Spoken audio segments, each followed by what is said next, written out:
ಸ್ನೇಹಿತರೆ, ನಾವು ಅಜಾರಾಮ ದೇವಾಲಯದ ಮುಂಭಾಗದಲ್ಲಿದ್ದೇವೆ. ಈ ದೇವಾಲಯವು ರಾಜ ಪ್ರಾಂಗಣದ ಆವರಣದಲ್ಲಿರುವ ಕಾರಣ ಇದನ್ನು ಅಜಾರಾಮ ಸ್ವಾಮಿ ದೇವಾಲಯ ಅಂತ ಕರೆಯಲಾಗಿದೆ. ಕೆಲ ಇತಿಹಾಸಕಾರರ ಪ್ರಕಾರ ಈ ದೇವಾಲಯವು ಸಂಪೂರ್ಣವಾಗಿ 1000 ಉಬ್ಬು ಶಿಲ್ಪಗಳಿಂದ ಆವೃತವಾಗಿದೆ. ಅದು ರಾಮಾಯಣದ ಕಥೆಗಳನ್ನು ವ್ಯಕ್ತಪಡಿಸುತ್ತೆ ಅನ್ನೋದು ಇತಿಹಾಸಕಾರರ ವಾದ. ಹಾಗಾಗಿ ಇದನ್ನು ಅಜಾರಾಮ ಸ್ವಾಮಿ ದೇವಾಲಯ ಅಂತ ಕರೆಯಲಾಗುತ್ತೆ ಅನ್ನೋದನ್ನು ನಾವು ನೋಡ್ತೀವಿ. ಸೊ 2 ಬಣಗಳಲ್ಲೂ ಕೂಡ ಸತ್ಯಾಂಶ ಅಡಗಿರೋದನ್ನು ನಾವು ನೋಡ್ತೇವೆ ಸ್ನೇಹಿತರೆ.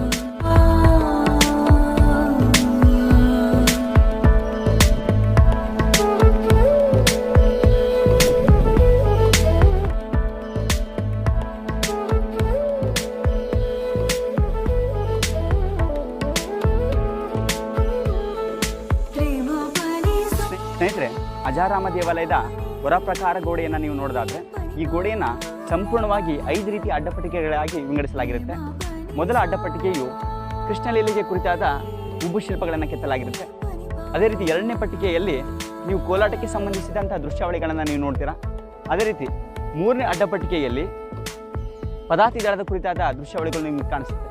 ಹಾಗೆ 4ನೇ ಅಡ್ಡಪಟ್ಟಿಕೆಯಲ್ಲಿ ಅಶ್ವದಳವನ್ನು, 5ನೇ ಅಡ್ಡಪಟ್ಟಿಕೆಯಲ್ಲಿ ಗಜದಳವನ್ನು, ಹೀಗೆ 5 ರೀತಿಯಾಗಿ ಅಡ್ಡಪಟ್ಟಿಕೆಗಳನ್ನು ವಿಂಗಡಿಸಲಾಗಿರುತ್ತೆ. 5 ರೀತಿಯ ವಿಭಿನ್ನ ಶೈಲಿಯ ಉಬ್ಬು ಶಿಲ್ಪಗಳನ್ನು ಕೆತ್ತಲಾಗಿರುತ್ತೆ ಅನ್ನೋದನ್ನು ನಾವು ನೋಡ್ತೇವೆ ಸ್ನೇಹಿತರೆ.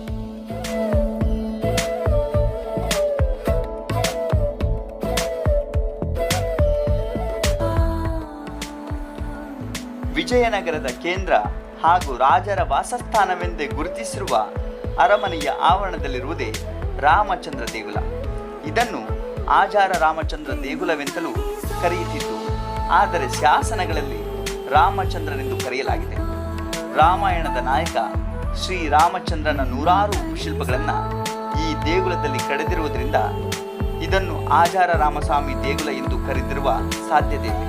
ಅಥವಾ ರಾಜಧಾನಿಯ ಕೇಂದ್ರ ಭಾಗ ಹಾಗೂ ಅರಮನೆಯ ಮುಖ್ಯ ಭಾಗದಲ್ಲಿ ಈ ದೇವಾಲಯವು ಇದ್ದುದರಿಂದ ಆಜಾರ ರಾಮಚಂದ್ರನೆಂದು ಕರೆದಿರುವ ಸಾಧ್ಯತೆಯೂ ಇದೆ.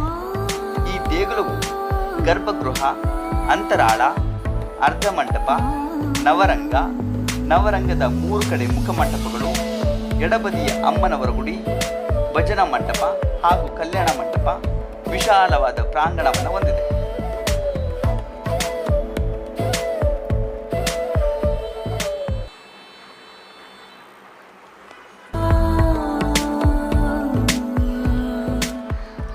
ದೇವಾಲಯದ ಗರ್ಭಗೃಹದಲ್ಲಿ ಪೀಠಗಳಿದ್ದು ಯಾವುದೇ ಮೂರ್ತಿ ಶಿಲ್ಪಗಳಿರುವುದಿಲ್ಲ. ಇದರ ಪ್ರವೇಶ ದ್ವಾರವು ಸರಳವಾಗಿದೆ. ಅಂತರಾಳದ ಪ್ರವೇಶ ದ್ವಾರದ ಇಕ್ಕೆಲೆಗಳಲ್ಲಿ ಶಂಖ ಚಕ್ರ ಗದೆಗಳನ್ನು ಹಿಡಿದು ನಿಂತಿರುವ ವೈಷ್ಣವ ದ್ವಾರಪಾಲಕರಿದ್ದರೆ, ಮೇಲಿನ ಲಲಾಟದಲ್ಲಿ ಲಕ್ಷ್ಮಿಯ ಉಬ್ಬು ಶಿಲ್ಪವಿದೆ. ನವರಂಗದಲ್ಲಿ 4 ಸುಂದರ ಉಬ್ಬು ಶಿಲ್ಪಗಳುಳ್ಳ ಹಾಗೂ ಹಂಪಿಯಲ್ಲಿಯೇ ಅಪರೂಪವೆನ್ನುವಂತೆ ಬಳಸಿರುವ ಕಪ್ಪು ಶಿಲೆಯ ಚಿತ್ರಕಾಂಡ ಕಂಬಗಳಿವೆ. ಇವುಗಳನ್ನು ಅತ್ಯಂತ ನುಣುಪಾಗಿ ಕಡಿಯಲಾಗಿದೆ. ಈ ಕಂಬಗಳಲ್ಲಿ ವಿಷ್ಣು, ವೇಣುಗೋಪಾಲ, ರಾಮ, ಲಕ್ಷ್ಮಣ, ಸೀತೆ, ಆಂಜನೇಯ, ವಾಲಿ ಸುಗ್ರೀವ, ವಿಷ್ಣುವಿನ ದಶಾವತಾರಗಳ ಶಿಲ್ಪಗಳಿವೆ. ನವರಂಗಕ್ಕೆ ಪೂರ್ವ, ಉತ್ತರ ಮತ್ತು ದಕ್ಷಿಣಕ್ಕೆ 3 ಬಾಗಿಲುಗಳಿದ್ದು ಇವುಗಳಿಗೆ ಮುಖಮಂಟಪಗಳನ್ನು ನಿರ್ಮಿಸಲಾಗಿದೆ. ಪೂರ್ವದ ಮುಖಮಂಟಪದಲ್ಲಿ ಆಚಾರವಿದ್ದು ಮುಂಬದಿ ತೆರೆದ ಮಂಟಪವಿದೆ. ದೇವಾಲಯದ ಹೊರಬದಿಯ ಗೋಡೆಗಳಲ್ಲಿ ಅನೇಕ ಬಗೆಯ ಉಬ್ಬು ಶಿಲ್ಪಗಳಿವೆ. ಅವುಗಳಲ್ಲಿ ಸಂಪೂರ್ಣ ರಾಮಾಯಣದ ದೃಶ್ಯಾವಳಿಗಳನ್ನು ಕಡಿದಿರುವುದು ಕಂಡುಬರುತ್ತದೆ.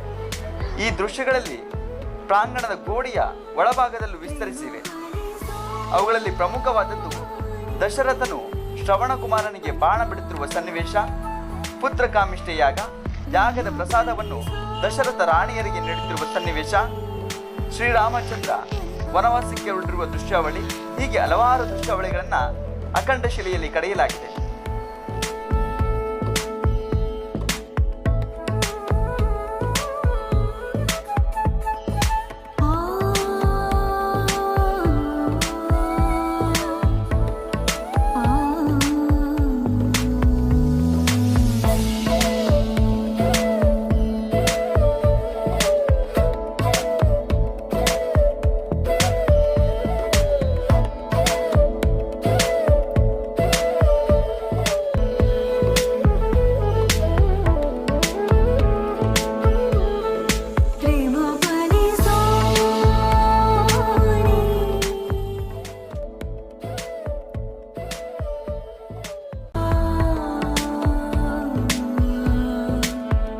ಸ್ನೇಹಿತರೆ, ನೀವು ನೋಡುತ್ತಿರುವಂಥ ಸ್ಮಾರಕವನ್ನು ನಾವು ಯಜ್ಞ ಮಂಟಪ ಅಥವಾ ಯಾಗ ಮಂಟಪ ಅಂತ ಕರಿತೀವಿ. ಇದು ನಂತರದ ಸೇರ್ಪಡೆ ಆಗಿರುತ್ತೆ. ಸೊ ನೀವು ಇಲ್ಲಿ ಸೂಕ್ಷ್ಮವಾಗಿ ಗಮನಿಸಿದಾಗ ಇದು ನಿಮಗೆ ತಿಳಿಯುತ್ತೆ. ಈ ಹೊರಾಂಗಣ ಪ್ರಕಾರದ ಗೋಡೆಯಾದಂಥ 5 ಅಡ್ಡಪಟ್ಟಿಕೆ ಗೋಡೆಯನ್ನು ಈ ಯಜ್ಞ ಮಂಟಪ ಏನಾಗಿದೆ ಸಂಪೂರ್ಣವಾಗಿ ಆವರಿಸಿ ಮುಚ್ಚಿಕೊಂಡಿರೋದನ್ನು ನೀವು ನೋಡ್ತೀರಾ. ಸೊ ಇದು ನಂತರದ ಸೇರ್ಪಡೆ ಅನ್ನೋದು ಈ ಕುರುಗಳ ಮೂಲಕ ನಮಗೆ ತಿಳಿದು ಬರ್ತದೆ ಸ್ನೇಹಿತರೆ.